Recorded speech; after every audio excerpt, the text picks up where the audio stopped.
अस्सलाम वालेकुम। MR news studio से मैं हूं आपकी मेज़बान मारिया खान। खातून अव्वल बुशरा बीबी की साहबजादी का पाकिस्तानी बिजनेसमैन के साहबजादे से निकाह हुआ। ख़ानदानी ज़राए के मुताबिक खातून अव्वल की साहबजादी के निकाह की तकरीब सऊदी अरब में मुनक़िद हुई।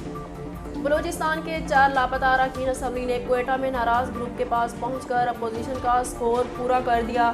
तहरीक अदम एतमाद के हामी अरकान ने असम्बली के 65 में से 39 अरकान के साथ प्रेस कॉन्फ्रेंस करके अपनी अक्सरियत जाहिर कर दी।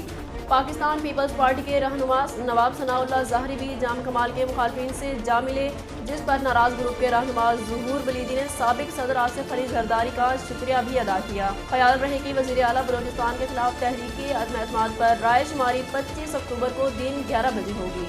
न्यूजीलैंड ने सरकारी जादूगर को नौकरी से निकाल दिया। गैर मुल्की मीडिया रिपोर्ट्स के मुताबिक 88 साल जादूगर को 23 साल कबल 1998 में सरकारी तौर पर जादूगर तैनात किया गया था। वो न्यूजीलैंड के शहर क्राइस्ट चर्च में आने वाले सियाहों और बच्चों को जादूगरी के करतब दिखाकर महसूस करते थे। ताहम अब क्राइस्ट चर्च की सिटी काउंसिल ने जादूगर का कॉन्ट्रैक्ट मजीद ना बढ़ाने का फैसला किया। रिपोर्ट्स के मुताबिक 28 साल जादूगर को 16,000 न्यूजीलैंड डॉलर सालाना अदा किए जाते थे। जादूगर का भी कहना है कि काउंसिल ने शहर की जदीद इमेज के लिए इनपुट करार दिया और बताया कि उनका कॉन्ट्रैक्ट मजीद नहीं बढ़ाया जाएगा। रिपोर्ट्स के मुताबिक 28 साल जादूगर को 16,000 न्यूजीलैंड डॉलर सालाना अदा किए जाते थे। जादूगर का भी कहना है कि काउंसिल ने शहर की जदीद इमेज के लिए इनपुट करार दिया और बताया कि उनका कॉन्ट्रैक्ट मजीद नहीं बढ़ाया जाएगा।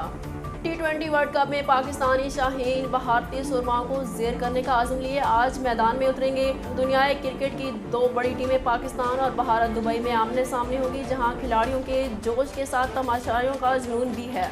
दुबई क्रिकेट स्टेडियम दुनिया भर के शायकीन क्रिकेट की तवज्जो का मरकज बन गया।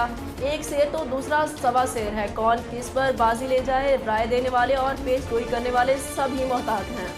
पाकिस्तानी वक्त के मुताबिक मैच शाम 7 बजे शुरू होगा। बाबर आजम का कहना है कि पाक भारत मैच हमेशा एक बड़ा मैच होता है, आसाब पर काबू पाना होगा। पाक भारत मैच के हवाले से पाकिस्तानी क्रिकेट टीम के कप्तान बाबर आजम का कहना था कि हमने रिलैक्स रहना है।